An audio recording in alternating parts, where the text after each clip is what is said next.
আসসালামু আলাইকুম সবাইকে। সেহরির জন্য রান্না করে নিতেছি। এখানে ছুরি শুটকি রান্না করতেছি সেহরিতে খাওয়ার জন্য। আর শুটকি বোনা হলে একটু সেহরিতে মজা করে ভাত খাওয়া যায়। আর সেহরিতে তো এমনিতেও কিছু খাইতে ভালো লাগে না ঘুম থেকে উঠে, তাই একটু শুটকি বোনা করে নিলাম। সাথে একটু মুরগির মাংস রান্না করে নিতেছি। আজ মুরগির মাংসটা একটু ভাজা রান্না করছি, সবসময় কষাই রান্না করি। আর কষাই রান্না করলে বাচ্চারা খাইতে পছন্দ করে, কিন্তু আমাদের কাছে ততটুকু ভাল লাগে না। তারপরে খাইতে হয়, বাচ্চারা একটু সফট মুরগির মাংসটাই পছন্দ করে। কিন্তু আজ আমাদের জন্য একটু মজা করে রান্না করতেছি মাংসটা ভাইজা। অনেক দিন পর প্রথম সেহরি বলে কথা।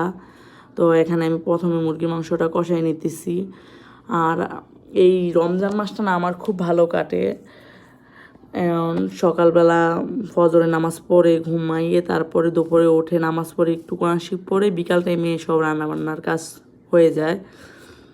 আমার কাছে রমজান মাসটা খুব ভালো লাগে, খুব সুন্দর দিনগুলো চলে যায়।